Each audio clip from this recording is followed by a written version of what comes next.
Now we begin chapter 19 in Parshas Chukas, Yud Tes, Tub. This begins the mitzvah of Parah Adumah, the red heifer, the red cow. It wasn't actually really red, it was more the red of ground, which is Adama.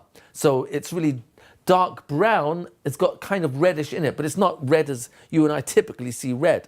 Like Edom refers to the reddiness of the hair and the complexion of Esau, but it wasn't actually red. Okay, so it's a dark reddish brown, but that's the Parah Adumah, and he was 100% red. It couldn't have more than 2 black hairs.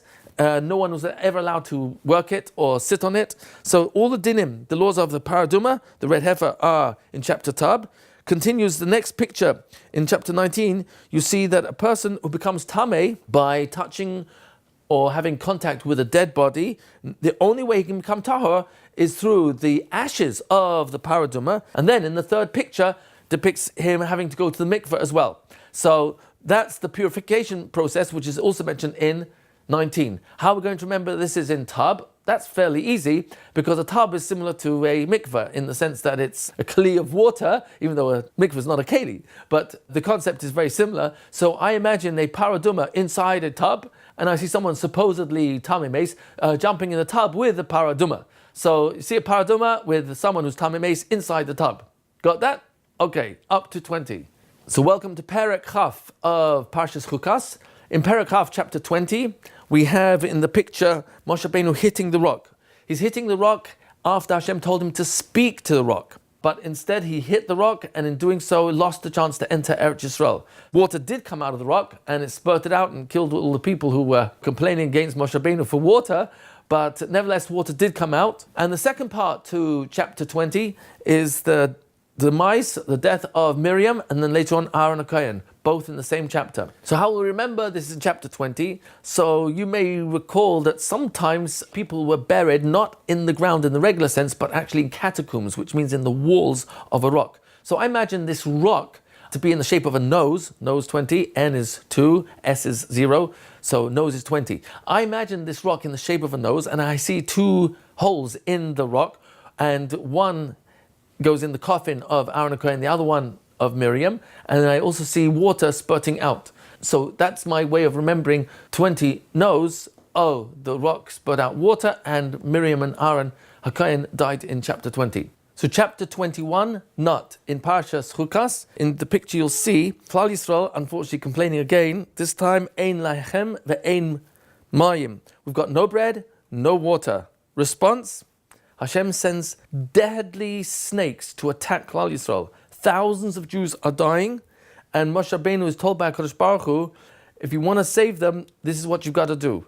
You have to build a copper snake on a pole, hold it up, and when the Jews look at it and remember that it's not the snake that bites, it's really HaKadosh Baruch Hu who's responding to our chet, our averas, then when they do teshuvah for that, they'll be saved. If they don't look up to Shemaim through this copper snake, then they're going to get bitten because they believe the snake has kayach, and it started from their own avera. You see the actual copper snake in the banner. The origin of all the icons of a snake on a pole that always denotes a hospital or medical situation all originates from this copper snake. The next picture shows Klal Yisrael moving, traveling to the entrance to Eretz Yisrael on the other side of the Yarden, and they go first towards the land of the Emorites, Emor, and they ask permission from Sichon, who's the king of Emor, to let them pass through his land. Instead, he comes out and attacks Klal Yisrael, and Moshe Rabbeinu defeats him. As you can see, this giant Sichon over there. And then the last picture, you see that in response to Moshe Rabbeinu killing Sichon, the king of Emor, his brother, who's also a giant, that's Og Melech HaBashan, comes out to try and kill Moshe Rabbeinu and Klal Yisrael, and Moshe Rabbeinu kills him as well. So all that took place in chapter 21, not. How are we going to remember this? So in my funny association, I imagine the snakes attacking Klal Yisrael, and instead of a venomous poison coming out from their tongues, I see their tongues unroll very, very fast like a catapult, and nuts come firing out. The snake rolls its tongue back and then unflips it, and out flies a nut. And the nuts are attacking the Jews from the mouths of the snakes. So I remember I see like the snakes are nuts. So all Klal start screaming, "Hey, the snakes are nuts. This snake is a nut. This snake is a nut. There, that snake's also a nut. They're all nuts." So I see these nuts flying out from the snakes, and they're deadly nuts. So that's my funny association. So chapter 22, last parak in Parshas Chukas, actually only takes up a pasuk or two, references Klal Yisrael settling on the other side of the Jordan River. That's on the side opposite Eretz Canaan. And the funny story for this is just, I see the Machaneh is surrounded by onions.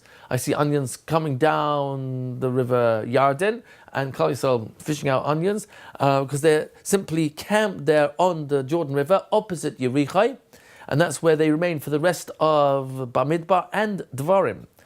So in chapter 22, Parshas Balak, you know that Balak actually hires Bilaam to come out and curse the Jewish people. He figures that's the only way he's ever going to win against them, because Klal Yisrael has the power hapeh, the power of the mouth, and the only person amongst the Gentiles, amongst the non-Jews, who has the power of cursing with his mouth is Bilaam. So Balak, the king of Moab, hires Bilaam. Bilaam refuses to go with the first delegation because they're not important enough. And second delegation comes out. He finally goes. Hashem is against it, but lets him go to exercise his bechira. He ends up on the way, and as you see, his donkey moves to the side, to another side, and each time smashes poor Bilaam against the wall, crushes his leg. He ends up limping from that for the rest of his life. Not that he lived that much longer. And what happened next is the Malach came, and Bilaam didn't see the Malach. The Malach is the one that is standing in the way to stop the donkey continuing, and the donkey saving its own life, but also Bilaam's, is moving out of the way. Bilaam thinks the donkey is the problem, so he keeps hitting the donkey. So after the donkey stopped Bilaam 3 times from going because of the Malach kills the donkey, and Bilaam ends up still going. So all this is in chapter 22. So how are we going to remember chapter 22? Onion is Bilaam going to curse the Jewish people. So I imagine the Malach stopping the donkey in the middle of the path and throwing onions at it. The donkey moves out the way, but the onions still hit Bilaam. Once in the eye, once in the other eye, and then once in the stomach, and he can't take it anymore, starts screaming at his donkey. So that's just my funny association. So chapter 22, onion, is Bilaam coming to curse Klal Yisrael. Chapter 23, he makes 2 attempts to curse Klal Yisrael. He tells Balak, build for me 7 altars, 7 mizbeachs, and bring 7 bulls and 7 rams on each one. He builds the first one and curses, but it turns out to be a blessing. The words of the curse come out of his mouth as a blessing. Number 2 attempt to curse Klal Yisrael turns out as a blessing. So then Bilaam asks Balak, build me another 7 altars and bring 7 bulls and 7 rams. He's just wasting Balak's money. But in the meantime, he's about to give his 3rd curse. But before he does, that's in the next chapter, let's figure out what's going on over here. So in chapter 23, Noam, I imagine Bilaam opening up his mouth, and I see a little gnome say, curse, bless, curse, bless. He does it twice because makes a curse, turns out to be a blessing. Curse turns out to be a blessing. So it happens 2 times in chapter Noam, chapter 23. In chapter 24, which ends Parshas Balak, you see Bilaam making a 3rd attempt to curse Klal Yisrael, and this time Nero comes out of his mouth. That's my way to associate it. Nero is 24, and this Caesar, who used to be the emperor of Rome, he comes out and says, curse, bless. And that's it. So the Noam, 23, does it twice. And in 24, Nero, he curses, blesses once. And that's the end of chapter 24. Except then, Bilaam, as a last resort, tells Balak an Eitzah, advice of how to get Klal Yisrael to sin and therefore arouse the anger of HaKadosh Baruch Hu in the arena of Arias, of crimes against Nashim. And now up to chapter 25, last parak in Balak. Unfortunately, the advice that Bilaam gave Balak is successful. Balak sends his own princess, the daughter of the king of Moab, who entices the head of Shimon, the tribe of Shimon, Zimri, to do an Aveira with her. And it's only because of Pinchas, who went in with a spear and managed to kill both of them simultaneously, but they stayed alive miraculously in order for all Klal Yisrael to see what happens when someone does this terrible Aveira. So 25, you have Bnei Yisrael unfortunately fall to promiscuity, to the Aveira of Arias, and Hashem sends this plague, as you can see in this picture, the plague where 14,700 people die amongst the Jews. And it only stopped because Pinchas took a spear and managed to kill both Zimri and Cosby. She was the princess of Moab, and Zimri was the head, the prince of the tribe of Shimon. So this all happened in chapter 25. That's the end of the plague of 24,000 Jews dying. So in chapter 25, nail. I imagine that Pinchas took this giant nail and went into the tent where Zimri was with Cosby and stuck it through both of them, pulled them up into the air so everyone could see, which was actually what happened. And Zimri says to Pinchas, by the way, your nail is rusty. Like whispering in his ear, as though that's, what matters the most over here. When of course they're both bleeding and dying to death. And all that is in chapter nail. Rusty nail goes through Zimri and Cosby simultaneously. And all of Klal Yisrael saw that Pinchas had gone in and killed them. Chapter 25 continues in Parashas Pinchas, a parsha just for him.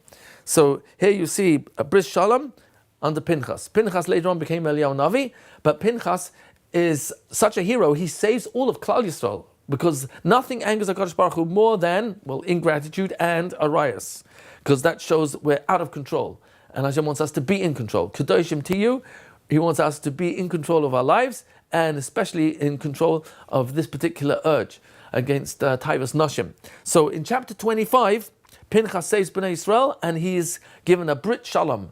What is a Brit Shalom? It's a covenant, it's a contract, it's a promise of Shalom forever. That's why Pinchas, who never died, he became Eliyahu Navi, is the one that actually comes to every single bris milah, because he's the one who's shomer bris. He was the one that tried to uproot the chilul bris, and because of that, now Pinchas is Eliyahu Navi.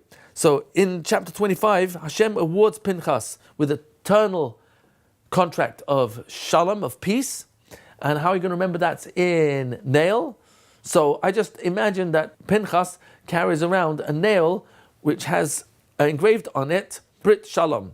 So everyone sees that this was a present that was given to him for killing Zimri and Cosby. Chapter 26 continues Parshas Pinchas, chapter 26, Nosh. Pinchas just managed to save the whole of Klal Yisrael, but 24,000 Jews died in that terrible plague. So now HaKadosh Baruch Hu instructs Moshe Rabbeinu to take a census, a counting of all Klal Yisrael. So chapter 26, there's a census of Klal Yisrael. And you've got the numbers for every single Shevet. How will you remember that the census took place in chapter 26? So in my funny association, I imagine a Nash machine where it has 12 buttons, and each button is one of the Shvatim. So whichever Shevet you press, it will announce, the Nash machine will announce how many Jews in that Shevet.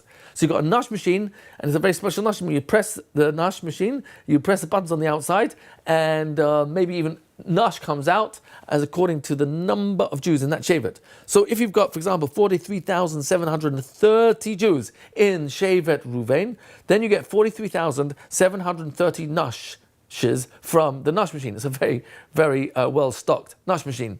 In a total of 601,730 Jews equals 601,730 pieces of Nash coming out of this machine, depending on which button you press of the 12 Shvatim. So 26 Nash is a new census for Klal Yisrael. Do you remember in chapter 1 Gan that the Jews were counted then also in Bamidbar? Okay, good. So now you know that it's twice in Bamidbar that they are counted.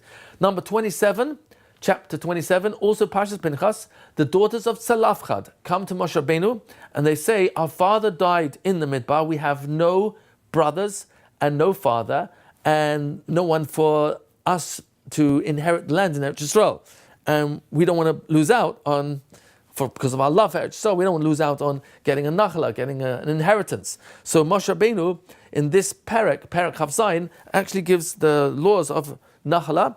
You see in this Perek where Moshe Rabbeinu is speaking with the 5 daughters of Tzalafchad, and they are asking in this speech bubble, they're asking for territory for them to live in Eretz Yisrael. Their love for Eretz Yisrael was such that when Moshe Rabbeinu asked Hashem, what do I do in this case? Hashem said, they're right, give them a nachala. In the next picture, you see Moshe Rabbeinu giving smicha to Yeshua because he was instructed that he's going to die. Moshe Rabbeinu is going to die, and Yeshua is going to take over the leadership before Moshe Rabbeinu passes on, and then Yeshua will lead Klal Yisrael into Eretz Yisrael. So all this took place in chapter 27. 27 is Nek. So how are we going to remember that Nek 27 is where the daughters of Tzalafchad asked for an inheritance in Eretz Yisrael, and Moshe Rabbeinu gave smicha to Yeshua?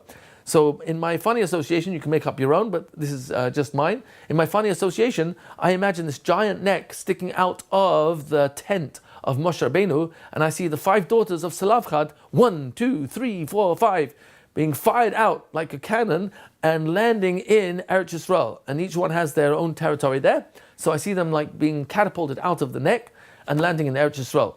And as far as Moshe Rabbeinu giving smicha to Yeshua, I see him putting his 2 hands on his neck. Well, he really did put it on his head. I put it on his neck, and it says, you will enter Eretz Yisrael and lead Klal Yisrael. So that's chapter 27, neck. We are now up to chapter 28. We're still in Parshas Pinchas. In chapter 28, you've got the Korban Tamid. The Korban Tamid is divided between chapter 28 and 29. The Korban Tamid was a lamb that was brought every morning and another lamb brought in the afternoon. In the morning, it was the first Korban ever brought, and in the afternoon was the last Korban ever brought. So we've just got 2 clocks here, AM and PM, Boika and Erev, and then you've got the Korban Tamid, this lamb that was brought on the Mizbeach. The 4 Korbanei Tamid that were brought in chapter 28 is the Korban Musaf of Shabbos, the Korban Musaf of Rosh Chodesh, and Pesach and Shavuot. Those are the 4. How do I remember they're in chapter 28? So chapter 28 goes with knife. N is 2, F is 8.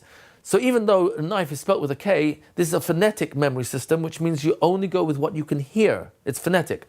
So you don't hear the K. So knife, in chapter knife, chapter 28, the way I remember it is I see a knife being thrown through the air, and it speeds across the necks of 4 lambs, the Korban Tamid of Musaf Shabbos, Musaf Rosh Chodesh, Musaf Pesach, and Musaf Shavuot. And it does a clean cut, shechts them perfectly 4 dead lambs in preparation for these Korbanei Musaf. So that's just my funny association to remember the Korban Musaf of Shabbos, Rosh Chodesh, Pesach, and Shavuot are brought in chapter 9, 28. Chapter 29, which ends Parshas Pinchas, ends with the next Korban Tamid for Rosh Hashana, Yom Kippur, Sukkot, and Shmini Chag Atzeret. So it's another 4 korbanos for the Korban Musaf of those 4. So how will I remember in chapter 29, Nob, that the Korban Musaf of Rosh Hashanah, Yom Kippur, Sukkot, and Shmini Chag Atzeret is brought?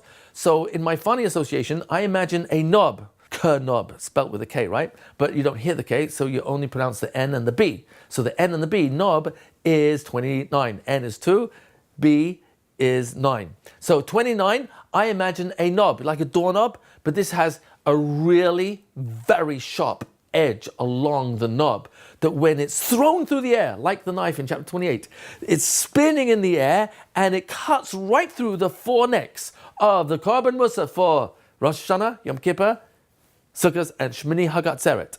So that's in Nob, and that closes Parshas Pinchas. Now we're ready for Matos. Parshas Matos has 3 prakim, starting with chapter 30, Lamed, which corresponds to maize. So in chapter 30 are the laws of Nedarim.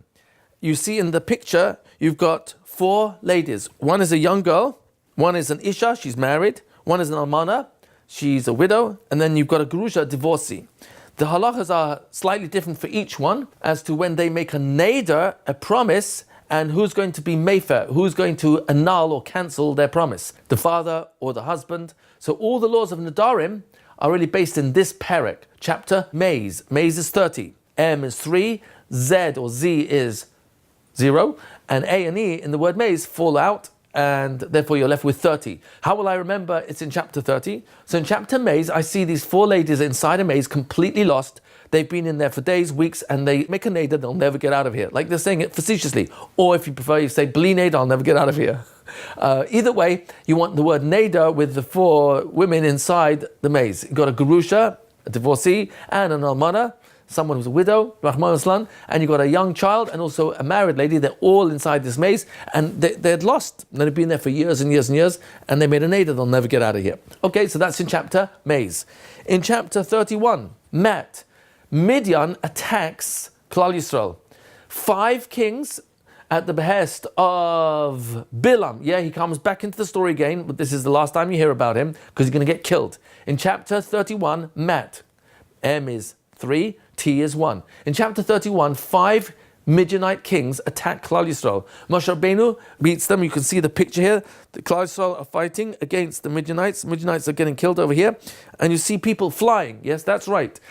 Bilaam used magic to fly in the air with the kings. Moshe Rabbeinu sent Pinchas, who eventually became Eliyahu Hanavi, sends Pinchas into the air, and Pinchas, who is a Kohen, is wearing the tzitz of the Kohen Gadol, and points the tzitz to Bilaam, and anyone who's not got bris milah cannot stand in front of the tzitz, or the Aron HaKodesh for that matter, and so they fell. As soon as the tzitz was pointing towards them with Hashem's holy name, they fell from the sky and they died. Some say they landed on the swords. That's why you got a sword here, where the person who fell onto it fell from the sky onto a sword. So Bilaam died by the sword because he took his weapon, which was really the sword of Edom, and said, I'm going to use the sword of the Jewish people, my mouth. So Kadosh Baruch Hu said, okay, fine, we'll kill you with your own weapon, which is the sword. So he died with the sword, having tried to destroy the Jewish people with his mouth. So Hashem got his retribution, midah keneged midah, and in the top corner here you have a picture of a mikveh with kalim. Here's, you've got to actually see a fork and a spoon and a plate being toiveled in there, because when the Jews took the spoils from Midian, HaKadosh Baruch Hu then gave the halachas, the laws of tevilas kalim, which is immersing kalim inside a mikveh. If you you buy, in this case they won from the war, physical materials like metal of kalim, you're not allowed to use those kalim in terms of food or cooking or eating from until they've been toiveled in a mikveh. So that law still applies nowadays, but it originates from chapter Mat, chapter 31. How are we going to remember all this in chapter 31? So in my funny association, I imagine that Bilaam, who was a magician, was flying on a magic mat. And the 5 kings were also on the magic mat. And when Pinchas came up with the tzitz, the magic mat lost its power, and they all went, and then they died. And death is called a mace, met. Met, mat, met, mat. So it's the 3 same letters. Met is M and T. E falls away. So you've got 31 on the mat and the met. So the mat ended up dying with the 5 kings and Bilaam. That's just my silly association. You can make up your own. Okay, we're up to number 32. Chapter 32, the last chapter in Parashat Matot. Chapter 32 has Reuven and Gad asking Moshe Rabbeinu, please, do you mind if we stay on this side of the Yarden instead of entering Eretz Yisrael? Because this side of the Yarden is perfect for our enormous amount of sheep and herds and cattle. The greenery is just so perfect. So it wasn't really the right thing to ask, because they should want to enter Eretz Yisrael, the gift of gifts, after of course the Torah, but they did ask for it, and Moshe Rabbeinu did give them Musa, but he made a deal with them that if they follow Klal Yisrael into Eretz Yisrael and help us conquer Eretz Yisrael, then they can get Transjordan, the other side of the Yarden. If not, they can't. And they agreed to the deal. And so this whole card depicts, here's Eretz Yisrael. This is the side of the Yarden. This is Eretz Yisrael part. Here's where now is today Jordan, and was originally Emor and Moab and Ammon. So here you've got Bnei Gad, Bnei Reuven, and Shevet Menashe. Chatzi Shevet Menashe. These are the 2.5 tribes that requested from Moshe Rabbeinu territory on the other side of the Yarden, opposite Jericho, opposite Eretz Canaan. So how are you going to remember this is in chapter 32? Moon. 32 is moon. M is 3, N is 2. O don't have any numerical value. So moon is 32. So I imagine the 3 tribes of Gad, Reuven, and Chatzi Shevet Menashe playing volleyball with the moon. So I see the moon being volleyed over the Yarden. So Klal Yisrael are playing volleyball, and they're knocking over the moon, and then it's being paid back. So it's going back and forth, meaning to say, if you enter Eretz Yisrael and you help us conquer against the 31 kings, then you can go back to the Yarden. So it's just my silly association. You come up with your own, that's fine. end of chapter 32, and that ends Matos. So up to Parshas Masai. Masai has 4 chapters, and then we're ended Bamidbar. You can go make another siyum, and I'm going to finish off a new box, a piece of chocolate, dark chocolate. Okay, so chapter 33 starts Masai. Masai literally refers to journeys. Why? Because this is a list of the 42 locations that Klal Yisrael stopped at from the time they left Mitzrayim till they entered Eretz Canaan, or at this point stopped on the other side of the Yarden opposite Jericho, as we saw in Onion. Do you remember? That's where they were located in chapter 22. So how we'll remember that's all in chapter 33. So you see here the arrow shows leaving Eretz Mitzrayim, crossing over here the desert. This is the Sinai desert, and then going towards Etzion Gever, which really is close to Eilat, at the top of the Gulf of Aqaba. But then Hashem told us to back down, and then we went down a very long canyon to a place called Nueva Beach, known as Pi Achiros. That's where we crossed over the Yam Suf onto the other side, which was Midian, today known as Saudi Arabia. Then we stopped at Har Sinai, that's that red dot over there, and then we made our way up to a place called Chatzeros, past Kivros Ataiva, but that was not really a name of a place. It was named that because of the taiva we had for meat from the Erev Rav. God, always getting us in trouble. And finally, coming to a place called Kadesh Barnea, which is right on the border of Eretz Yisrael, the southern tip of Eretz Yisrael, where the arrow ends over here. So those are the journeys that are depicted in chapter 33. Chapter 33 is Mummy. M for 3, M for 3. So Mummy is 33. The U in Mummy doesn't count because it's a vowel. All vowels just fall away. So Mummy is 33. How we'll remember this is in Mummy. So I imagine the children in the Midbar for 40 years saying to Mommy, when do we get to Eretz Yisrael? Mommy, when's the end of this journey? Mommy, when do we finish traveling? Mommy. And they're driving Mommy berserk. Okay, so that's in chapter 33, Mummy. Now, usually I use Mummy as the one with, like, covered in bandages. Over here, I'm using the term Mummy because it fits with the kids always saying, Mummy, when will we get there? You've ever heard that before? Okay, so let's move to 34. Chapter 34, we're still in Parshas Masai, the end of Bamidbar.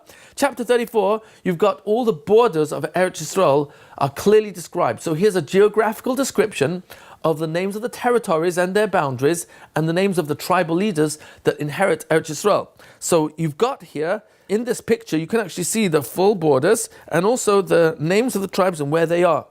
So how are we going to remember this is in chapter 34? Chapter 34 is mower. So I imagine this mower mowing all the grass of all the different territories, and then I see a line of mowers actually being along the border of every single one of the Shvatim, every single one of the tribes. And even bigger mowers are lined up all along the boundary line of Eretz Yisrael proper. So I see mowers mowing the grass, and beautiful, beautiful grass is mowed out of all the territories, all 12 Shvatim, and of course Menashe, which is on both sides in Eretz Yisrael and on the other side of the Yarden. So all that's in Moa, chapter 34. We are now up to chapter 35. In chapter 35, there's a list of the 48 cities designated for the Levium. That's the mitzvah that the Levium did not get a chelik in Eretz Yisrael. That's the previous picture we had of the Shvatim. Levi's not there because Levi had 48 separate cities known as Are Levium, cities for the Levium, and amongst them, 6 of them were Are Miklat. So actually all 48 were, but there were 6 designated as Are Miklat. So here you have the 6 Are Miklat. You've got the Betzer, Ramot, and Golan, followed by Kadesh, Shem, and Hebron. Betzer, Ramot, and Golan are on the other side of Eretz Yisrael, and the other 3, Kadesh, Shem, and Hebron, are juxtapositioned exactly equidistant from each other on the south. So these are the 6 Are Miklat, and the laws of Are Miklat. That means the laws of accidental murder, unintentional manslaughter, are in this parak, all in chapter 35. So how we'll remember chapter 35 has all the 48 cities of the Levium and the Are Miklat and their laws of the accidental murderer. So 35 is male or mule. So I think of a mule or a mailbox. That's my funny story. I imagine 48 mailboxes. And if you dive into the hole of the mailbox where the letters go, that takes you into a tunnel that brings you to one of the Arei Miklat. So I see 6 of these mailboxes throughout Eretz. They're very big, a very big hole. And if you jump in, go down a chute, and that will bring you to the Arei Miklat. While you're down in the tunnel, there's lots of other tunnels that will take you to the 48 cities of the Levium. So that's my silly story. Mailbox, as in a mailbox. If you want to use a mule, so you'll come up with your own funny story. So all that's in chapter Mule 35. One last chapter, and you can go and have your siyum. And that's chapter 36. 36 in Parshas Masai are the laws of intermarriage between the Shvatim, between the tribes. So originally in the Midbar, every Shevet had to marry its own Shevet. You're not allowed to marry outside. However, a problem came up, and that was the Beney Tzalafchad. The daughters of Tzalafchad came to Moshe Rabbeinu, and they said, we got a problem because we have no one to marry except our uncles. And we want a place in Eretz Yisrael, which they were already granted in, do you remember? Very good. In neck. Oh, very good. Do you remember the story? Oh, yeah. Flying out the neck and landing in Eretz Yisrael in their various territories. Okay, so in chapter 36, in chapter match, they are now matched off with their uncles. So Moshe Rabbeinu sets them up with their uncles. They marry their uncles because they've got no brothers. And by marrying their uncles, they'll manage to stay within their shevet. So you got the 5 daughters of Tzalafchad under the chuppah. Can you see each chuppah here? And each name of them, and they're marrying one of their uncles. You got 5 names. One of them is Machla, Na'ah, Hagla, Milcah, and Tirzah. So how do I remember these names? If you want to remember them, I think of a beautiful illness, hugged Queen Tirzah. Beautiful, Na'ah, illness, Machla. Hugged, Hagla, Queen, Malka. In this case, it's really Milcah, but it sounds like Malka. Milcah, Tirzah.